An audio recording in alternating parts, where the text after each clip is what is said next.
E eu quero estar lendo a partir do versículo 15. Gênesis capítulo 50, a partir do versículo 15. Mantenha seu coração aberto para aquilo que o Espírito Santo ele quer falar, ele quer ministrar ao seu coração, ao nosso coração, nessa noite. Diz assim a palavra de Deus, Gênesis capítulo 50, a partir do versículo 15. Vendo os irmãos de José que seu pai havia morrido, disseram: e se José guardar rancor contra nós e resolver retribuir todo o mal que lhe causamos? Então mandaram um recado a José dizendo: antes de morrer, teu pai nos ordenou que te disséssemos o seguinte: peço-lhe que perdoe os erros e pecados de seus irmãos, que o trataram com tanta maldade. Agora, pois, perdoa os pecados dos teus servos, dos servos do Deus do teu pai. Quando recebeu o recado, José chorou. Depois vieram seus irmãos, prostraram-se diante dele e disseram: aqui estamos, somos teus escravos. José, porém, lhe disse: não tenham medo, estaria eu no lugar de Deus? Vocês planejaram o mal contra mim, mas Deus o tornou em bem, para que hoje fosse preservada a vida de muitos. Por isso, não tenham medo, eu sustentarei vocês e seus filhos. E assim os tranquilizou e lhes falou amavelmente. Amém? Amém? Você está aí? Glória a Deus. Irmãos, às vezes nós olhamos para a vida e nós pensamos que os acontecimentos, que aquilo que acontece conosco, que acontece às vezes em nossa família, que acontece às vezes em nossa nação, em nosso estado, que acontece conosco. Algumas vezes pensamos que as coisas estão, vamos dizer, fora de controle. Você diz: meu Deus, eu oro tanto, eu busco tanto a Deus, eu sou temente a Deus, eu procuro servir a Deus, eu procuro andar com Deus, eu procuro viver a vontade de Deus. Mas parece que entre Deus, a vontade de Deus e o que eu estou vivendo, parece que é uma realidade totalmente diferente. Porque você olha e você percebe inúmeros problemas em sua volta. De repente, sua vida, tudo estava normal, e aquele normal, às vezes, se torna pesadelo da sua vida. De repente, a sua paz desaparece. De repente, a dor chega no seu coração. De repente, aquele relacionamento que parecia sólido, ele se desfaz. E você se vê em, vamos dizer, em uma tempestade, em um vento soprando e batendo forte contra você. Porque você só percebe muitas vezes aquilo que é ruim. Você percebe o problema, você percebe a dificuldade. E às vezes nós não sabemos olhar para a vida quando as coisas vão mal. Nós não sabemos ver a vida quando as coisas não estão acontecendo como projetamos, como queremos.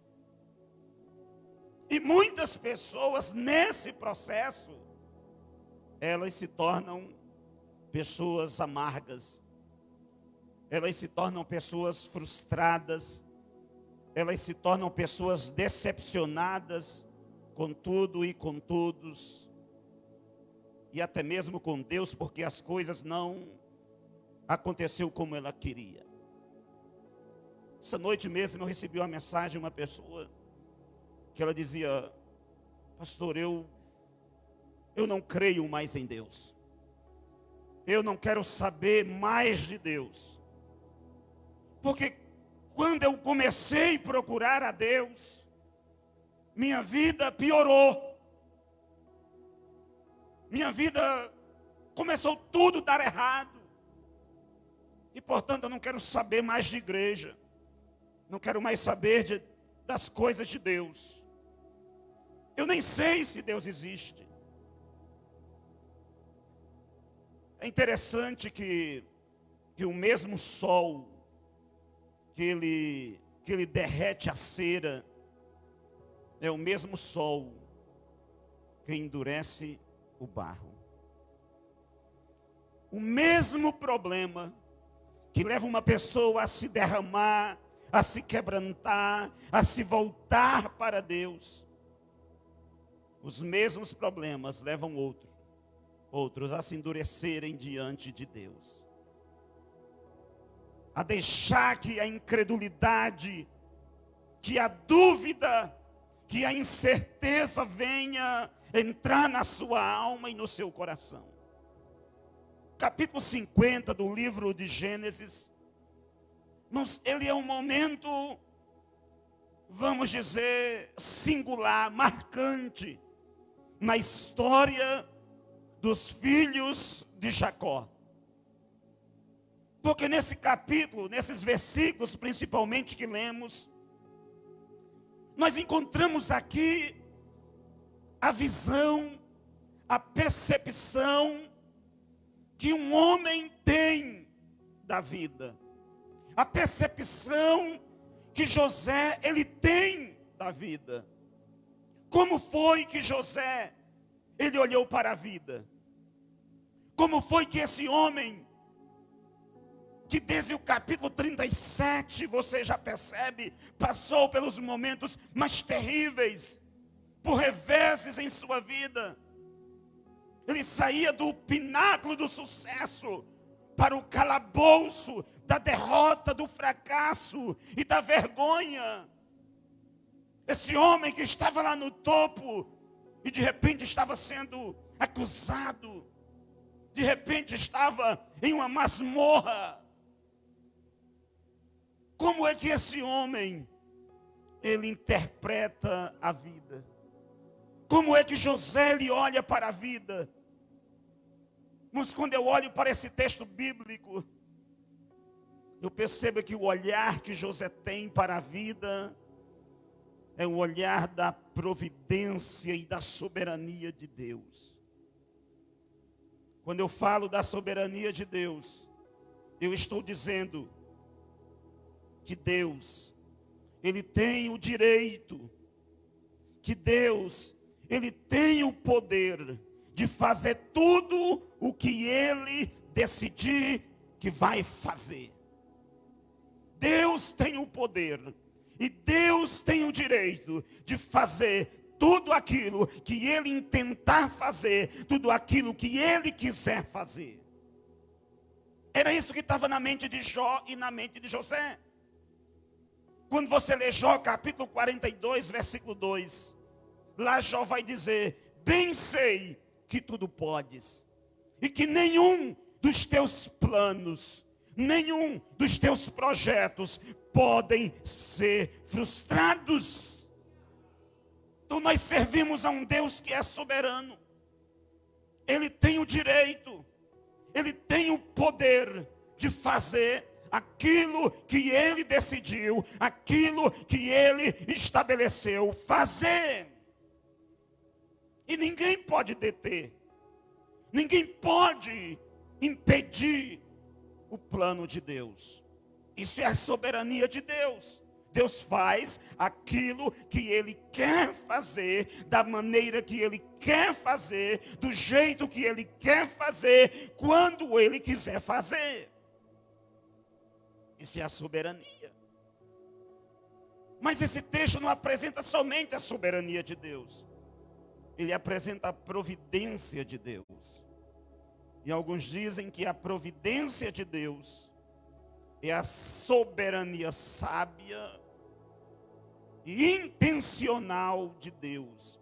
A providência de Deus é Deus cuidando de tudo. Como seria? A soberania é Deus dizendo, eu vou fazer isso. E a providência é como Deus vai realizar aquilo que Ele disse que ia fazer. É por isso que quando você olha para Isaías capítulo 46, versículo 10, lá o texto vai dizer, desde o princípio anuncio o que há de acontecer, e desde a antiguidade as coisas que ainda não sucederam, que digo, meu conselho permanecerá de pé, e farei toda a minha vontade. Então quando eu olho para isso, eu tenho que ter em mente que Deus se preocupa com os mínimos detalhes da minha e da sua vida. Deus se preocupa tanto com o grande, como também com o pequeno. Nada está fora do alcance dele. Nada está fora da potente mão dele. Nada está fora do poder e da grandeza desse Deus. Então é assim que José ele olha para a sua vida. E por que que José ele é capaz de perceber a vida dessa maneira? Mesmo ele passando por esses reveses, mesmo ele passando por tudo isso, quais são vamos dizer, os pressupostos que José ele tem para enxergar a vida desse ponto de vista? Para ver a vida não com a ótica da dor, não com a ótica da perda, não com a ótica da tragédia, mas para olhar para a vida e dizer, existe um Deus que está regendo, existe um Deus que está no controle, existe um Deus que é soberano, existe um Deus que pode todas as coisas. Por que que Ele pode? Porque você olha para o texto e diz a palavra que os irmãos de José, eles chegam até José, seu pai o havia morrido, e eles dizem, olha, enquanto teu pai ainda estava vivo, ele deu essa ordenança. Ele te ordenou isso, que perdoe o mal que nós causamos, que perdoe o nosso pecado, que perdoe aquilo que nós fizemos. E você vai ver que por algumas vezes nesse texto aparece a palavra mal. Mas aparece a palavra mal, mas também aparece a palavra bem. E eu olho para esse texto e nós podemos ver as bases, porque José, ele vê a vida de uma maneira diferente. É como se ele olhasse para Deus e ele dissesse, Deus é soberano e Ele sabe o que faz. Deus sabe o que faz. Como diz alguns escritores, Deus não joga dados, Deus não tira sorte. Deus já tem um plano, Deus já tem um propósito, Deus já tem um projeto. E a igreja, e eu e você, que somos crentes em Jesus, nós caminhamos debaixo do projeto de Deus. A igreja não está à deriva, a igreja não está entregue nas mãos dos homens. Quem conduz a igreja, quem dirige a igreja, quem é o Senhor da igreja, é o Deus que fez os céus e a terra. Ele é o nosso Deus. Quais são os pressupostos de José? Primeiro, ninguém pode usurpar o lugar de Deus. Quando os irmãos apresentam, ele diz: olha, nós fizemos mal contra você, nos perdoe. Eles estão prostrados diante de José, estão com o rosto em terra diante de José, porque na mente deles, esse era o tempo da vingança de José. Afinal de contas, eles os venderam como escravo. Afinal de contas, eles queriam matá-lo. Afinal de contas, eles queriam destruí-lo. E qual é a resposta de José? Não temais. Acaso estou eu no lugar de Deus? José era o homem mais poderoso depois do faraó nesse momento. Ele poderia ter dado um comando, uma ordem, mandar prendê-los, matá-los, revidá-los. Ele poderia puni-los como escravos para sempre. Ele poderia dar uma ordem para que eles fossem executados. Mas José lembra-se de uma coisa: eu não estou no lugar de Deus. Eu não posso. Ninguém pode assumir o lugar de Deus, porque Ele é Senhor, Ele é soberano. Nós já ouvimos aqui essa noite que Ele está em um trono. Apocalipse capítulo 4, versículo 2. Na visão majestosa de João, diz a palavra que quando João ele olha, ele vê um trono. E naquele trono existia alguém. O trono não estava vazio. Deus continuava sendo Deus. Ninguém poderia tomar o lugar de Deus, usurpar o lugar de Deus. O governo de Deus, o domínio de Deus, o senhorio de Deus ainda continua presente. Os homens podem criar leis, os homens podem criar projetos e planos, mas ninguém vai tomar. Ninguém vai dizer o que Deus deve fazer. Ninguém. Porque Ele é Deus. E só existe um Deus. José olha para a vida dessa maneira e diz: eu não posso. Ninguém pode tomar o lugar de Deus. Ninguém. Segundo pressuposto é que ninguém pode fazer o que Deus não permite. Ninguém pode fazer se Deus não permitiu.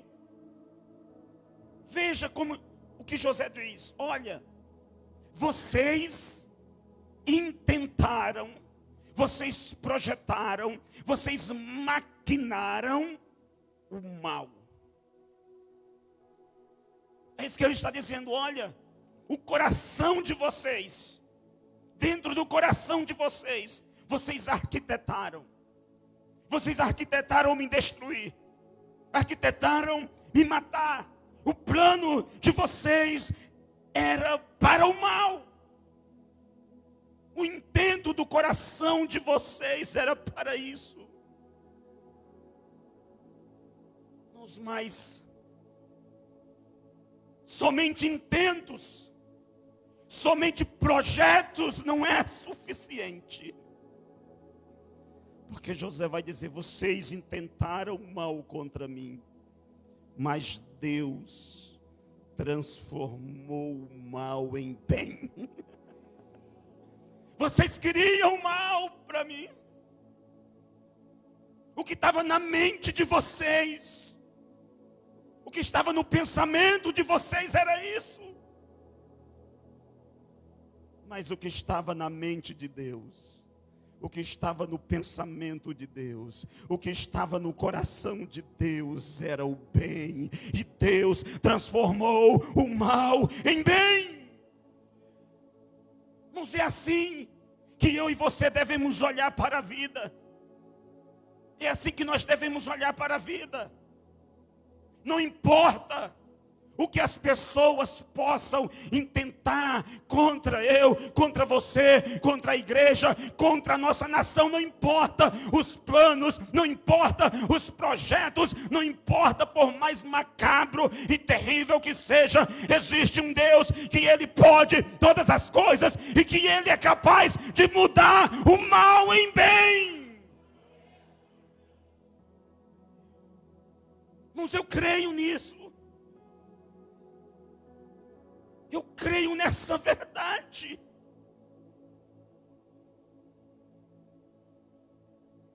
Quando eu olho para a palavra, tem uma história muito interessante lá no Antigo Testamento.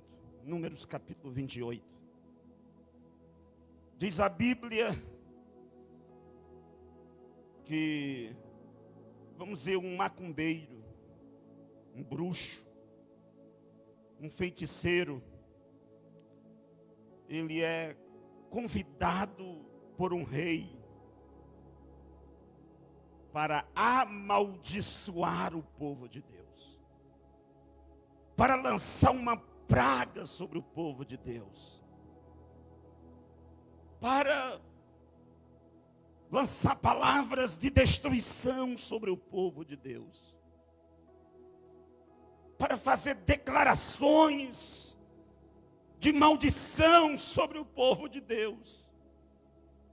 Qual era o intento? Qual era o intento daquele povo? O intento deles era fazer o mal ao povo de Deus. O intento dos irmãos de José era fazer o mal a José. Mas diz a palavra que quando Balaão, ele chega, ele olha para o povo de Deus,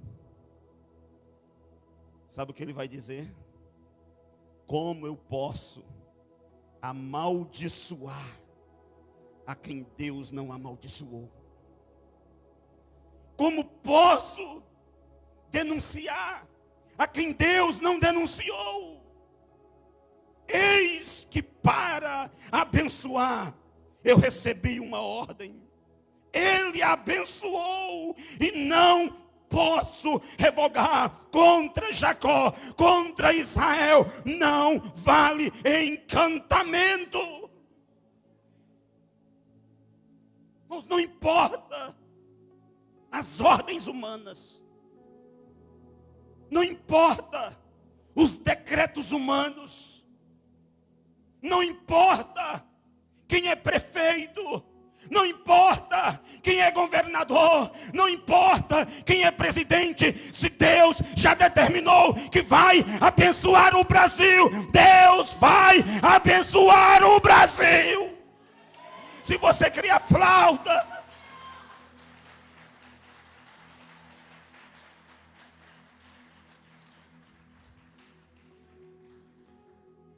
É essa a percepção que nós temos, irmãos.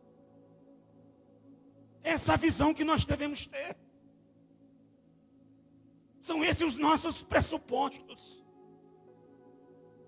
Ninguém pode fazer o que Deus não permite. Ninguém. Terceiro, somente Deus, somente Ele pode transformar o pior no melhor em nossa vida. Você crê nisso? Você crê que Deus pode pegar o pior da sua vida e transformar no melhor? Deus é poderoso para isso. Foi isso que José viu. Foi isso que José viveu. Diz: olha, vocês intentaram o pior contra mim. Vocês quiseram o pior contra mim. Mas o Deus a quem eu sirvo, Ele pegou esse mal, Ele pegou esse pior, e Ele transformou em bens. Então José olhava para a sua vida, e ele via uma mão invisível que estava trabalhando. Por isso que o povo de Deus é um povo imbatível. Ninguém pode deter o povo de Deus, ninguém. Porque quem conduz a igreja, quem dirige a igreja é Deus. E por trás de toda, vamos dizer, orquestração humana, existe uma mão invisível que está trabalhando. Ele está trabalhando. Nosso Deus não é um Deus inativo. Deus estava trabalhando na vida de José desde o início, desde cada momento. Mas sabe qual é o nosso grande problema? É que a nossa definição de bem, daquilo que é bom, é diferente da definição de Deus. Nós definimos bem o que é bom da maneira diferente como Deus ele define. Para nós o que é o bem, para nós o que é aquilo que é bom, é aquilo que nos faz felizes, é aquilo que nos faz satisfeitos, é aquilo que nos traz prazer. Isso é o que nós definimos como bom. Você não vê ninguém que está sofrendo, ninguém que está com uma doença terrível, alguém dizer: olha, isso é bom. Você não vê. Porque a nossa definição de bom e de bem é diferente. Como é que Deus define o bem? Irmãos, o bem, o bom para Deus é aquilo que nos leva a nos tornarmos semelhante a Jesus. É isso que é o bem para Deus. Nós começamos o culto com aquele texto que diz: porque todas as coisas cooperam juntamente para o bem. E aí nós olhamos para esse texto e pensamos: o bem é o meu bem-estar, é a minha saúde perfeita, é o meu carro novo, é muito dinheiro no bolso, é minha posição social. Não, não é isso. O bem não é isso. Porque se você olhar um pouquinho mais adiante no capítulo 8, você vai ver Paulo falando da morte, da espada, da nudez, da perseguição. Você vai ver Paulo falando de inúmeras tragédias da vida.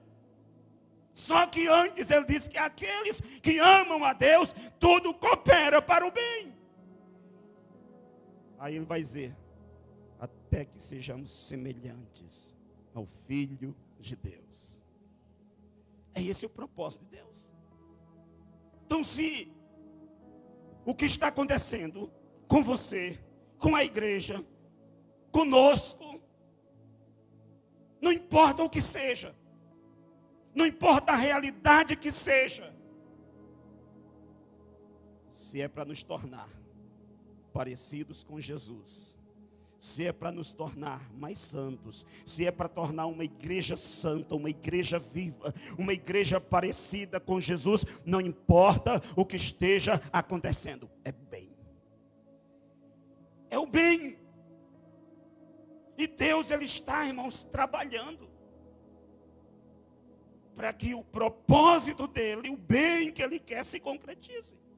Olhe, por exemplo, na vida de José. Pense em algumas questões.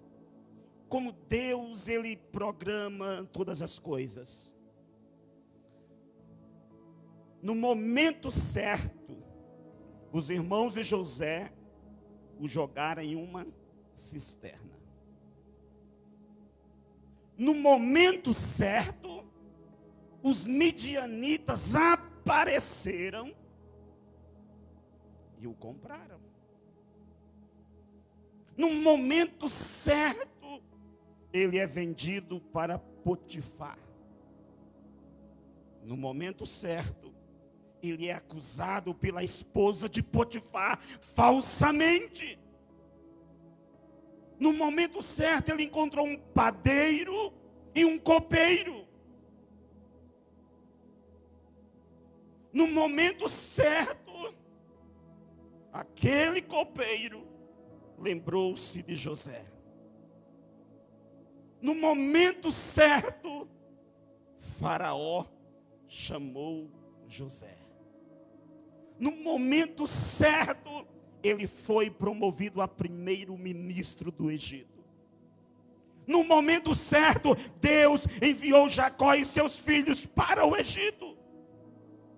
No momento certo, os irmãos de José o conheceram lá no Egito.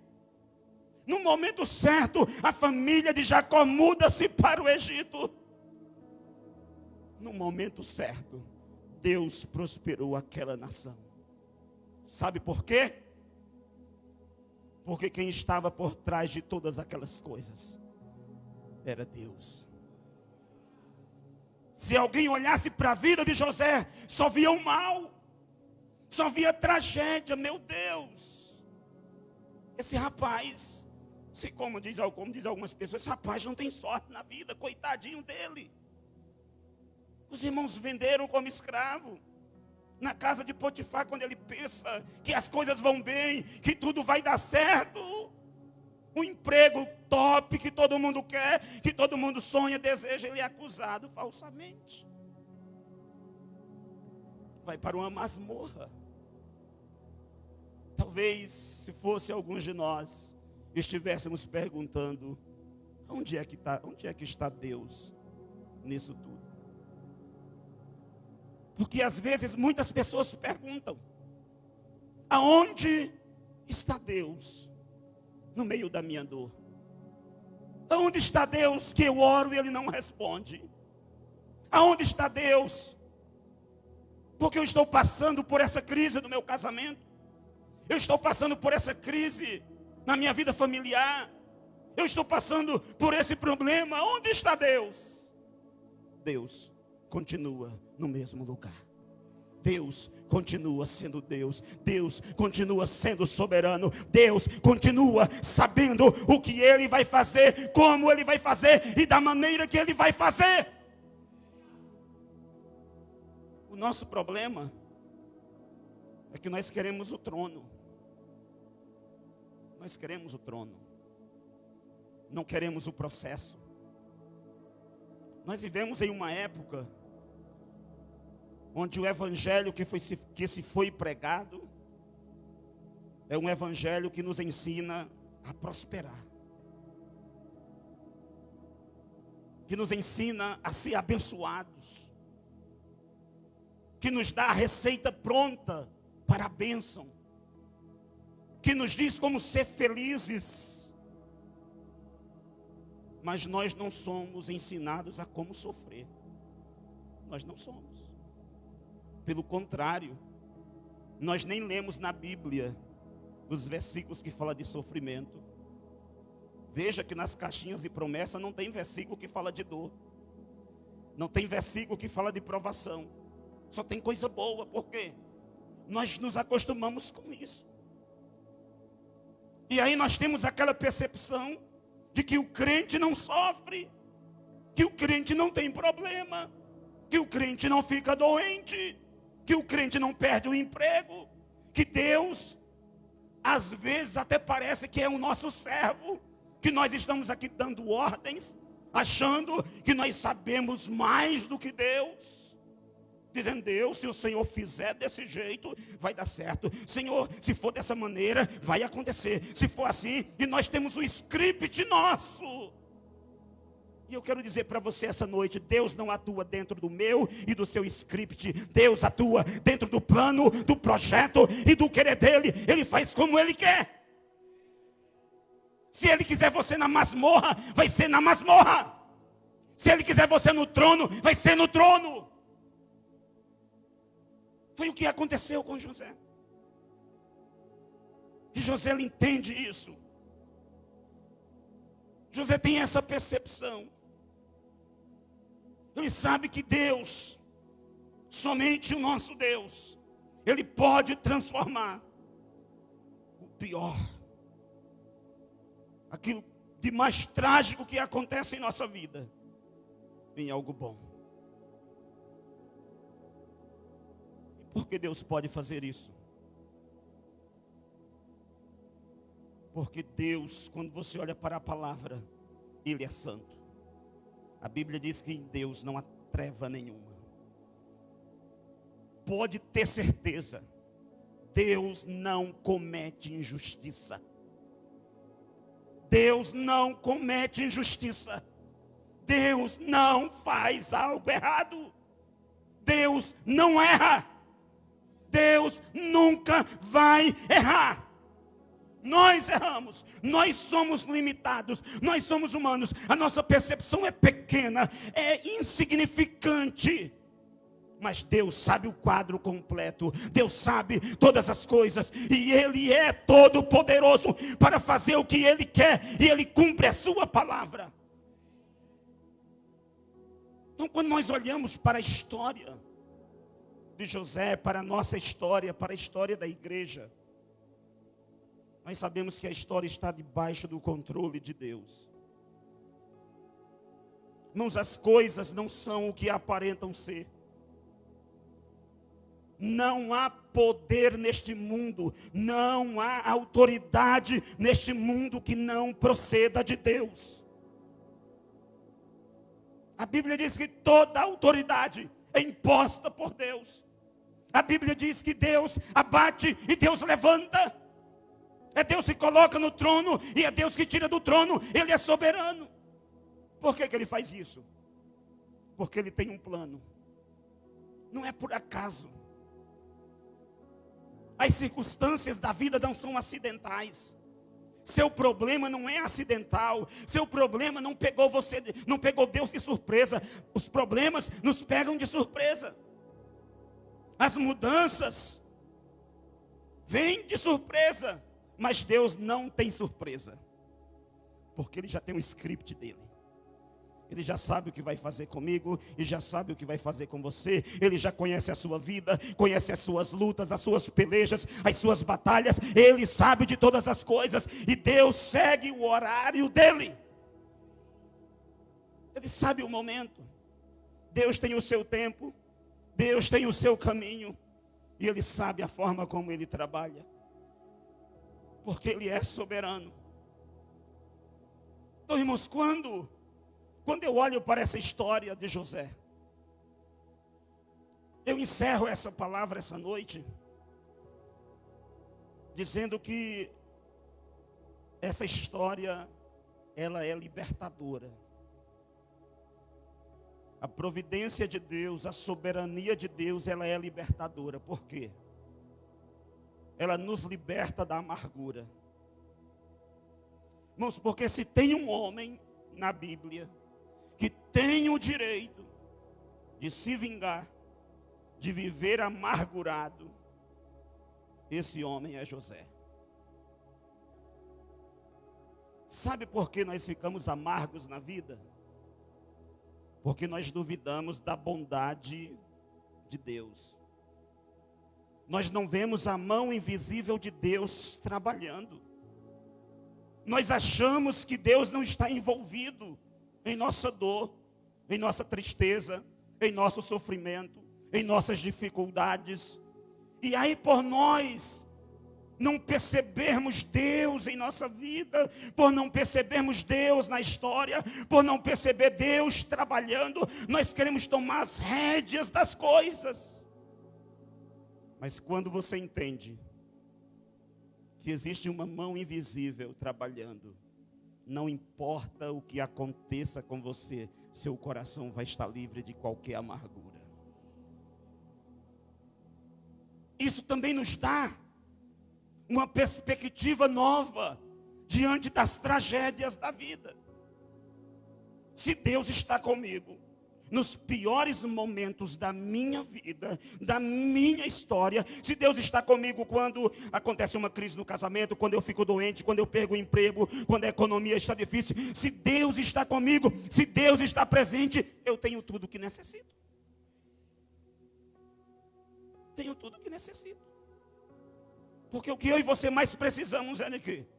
É da presença de Deus. Se você olhar para a história de José, você vai ver que nos dias mais sombrios, nos momentos mais caóticos da história de José, o texto bíblico diz: e Deus e o Senhor estava com José. Ele estava com ele. Será que você pode olhar para a sua vida essa noite e ter essa convicção? Deus está comigo. Deus está comigo. Era isso que o salmista dizia: o Senhor está comigo e eu não temerei o que possa fazer o homem. Não vou temer, porque eu estou apegado nele. Ele está comigo. Ele é parte da minha história. Ele é o Senhor da minha história. Ele é o construtor da minha e da sua história. Então eu vou olhar para a vida de maneira diferente. Foi assim que José, ele viveu. Foi assim que ele caminhou. Foi assim que ele chega ao final da sua vida, tendo essas percepções da presença de Deus em meio aos dramas da sua vida. Olhe para a vida com esse olhar. Olhe para a vida com esse olhar. Irmãos, a igreja de Jesus tem uma mão invisível conduzindo ela. Às vezes nós ficamos ansiosos. O que vai ser? O que vai ser do nosso país? O que vai ser da igreja? O que vai acontecer? Irmãos, a Bíblia já diz que nos últimos dias seriam dias difíceis, dias trabalhosos, apostasia, engano, mentira, ódio. Mas isso não está fora do controle de Deus. Nós continuamos. Aquele que compreende quem é Deus na sua vida, vai continuar defendendo os seus valores. Vai continuar defendendo os seus princípios. Porque ninguém pode calar a igreja. Ninguém pode bradar e dizer: não vai ouvir-se mais a voz do evangelho. Nós vamos continuar pregando a palavra, pregando o evangelho, falando a verdade de Deus, não importa o que aconteça, porque nós temos um Deus que continua sendo Deus. Deus não mudou. Deus é Deus, Ele é Senhor, Ele é soberano sobre todas as coisas. E nós vamos descansar nessa verdade, porque Deus é soberano, Ele sabe o que faz. Coloque-se em pé nessa hora, em nome de Jesus. Qual é o seu problema essa noite? O que tem afligido a sua alma essa noite? O que tem afligido o seu coração essa noite? O que tem lhe afligido essa noite? Quais são as suas aflições? Quais são as suas dúvidas, os seus medos, as suas incertezas do amanhã? Saiba que existe um Senhor. Existe um Senhor sobre o trono de justiça. Sobre o trono de justiça haverá um rei. Você crê nisso? Você crê nisso, que sobre o trono de justiça haverá um rei? Ele está no trono, Ele está no trono, Ele está no trono, e Ele faz aquilo que lhe apraz, Ele faz aquilo que Ele quer, Ele domina, Ele reina sobre todas as coisas, Ele é o Senhor dos céus e da terra.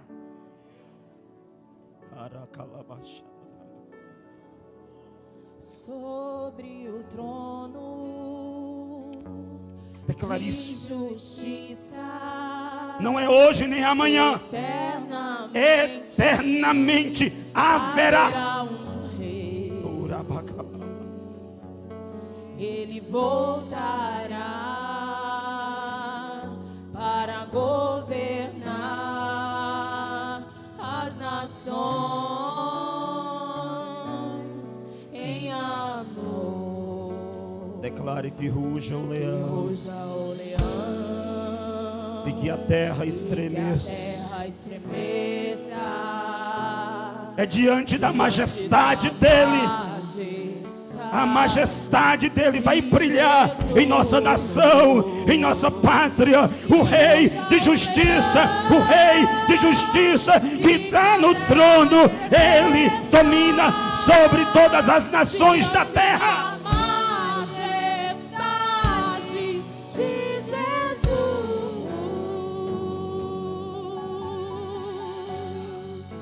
Nosso Rei é majestoso. Ele é majestoso. Ele é maior do que todos. Todos os reis da terra, todos os senhores da terra, todos os governantes da terra, todos os dominadores da terra, um dia se prostrarão diante dele. De justiça, eternamente haverá um rei, e ele voltará para governar as nações em amor. Que ruja o leão e que a terra estremeça diante da majestade de Jesus. Que ruja o leão e que a terra estremeça diante da majestade de Jesus. Que ruja o leão e que a terra estremeça diante da majestade de Jesus. Que ruja o leão e que a terra estremeça diante da majestade de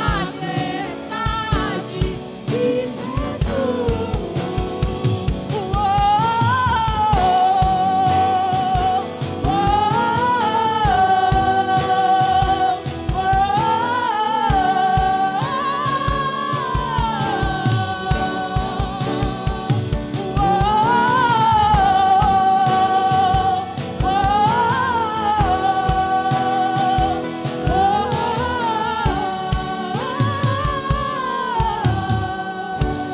Te adoramos, Jesus, essa noite.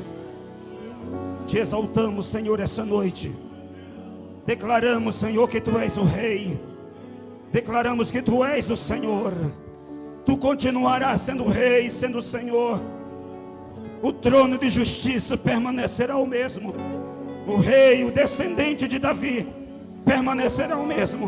O Senhor da igreja não mudou. O dono da igreja não mudou. Aquele que cuida da igreja não mudou. Aquele que sustenta a igreja não mudou. Aquele que é o Senhor da igreja continua o mesmo Senhor, o mesmo poder, a mesma graça, a mesma ação, o mesmo agir, o mesmo mover. Tu continua sendo o mesmo eternamente. O de iniquidade, o descendente de Davi, o homem mais. Oh Deus, obrigado, Jesus. Deus, obrigado, Senhor. Obrigado por tudo aquilo que o Senhor tem feito em nossa vida, aquilo que o Senhor tem realizado em nossas vidas. Tu és o Rei, Tu és o Senhor, Tu és grande, tremendo e poderoso. O descendente de Davi, o homem mais notável, ele ama a justiça, odeia a iniquidade, e ruge ao leão, e que a terra estremeça diante da majestade de Jesus. Recalabachanda Ruge ao ramas. leão, e que a terra estremeça diante da majestade de Jesus.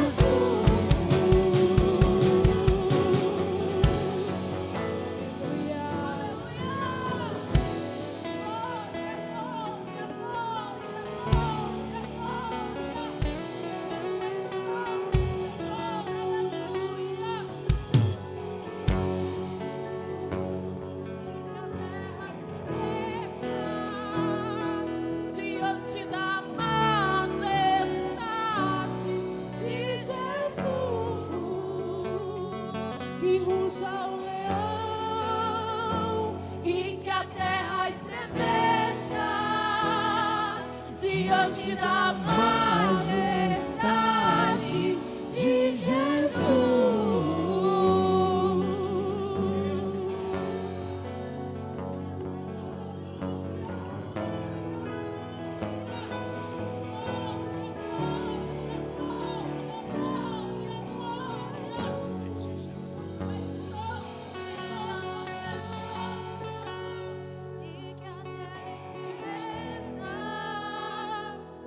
Diante da majestade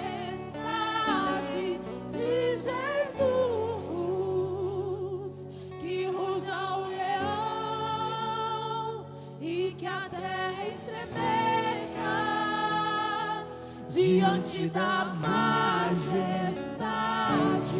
de Jesus.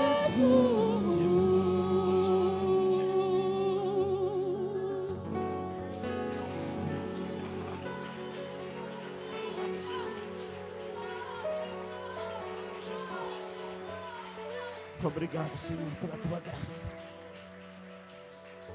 Glória a Deus. Esteja sentado em seu lugar, em nome de Jesus. Espírito Santo de Deus. Espírito Santo de Deus. Glória a Deus.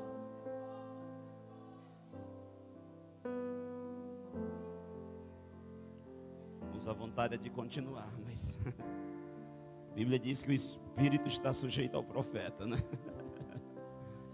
Glória a Deus. Vamos, quarta-feira nós temos o nosso culto às 19h30. Então venha participar em nome de Jesus. Sem dúvida Deus vai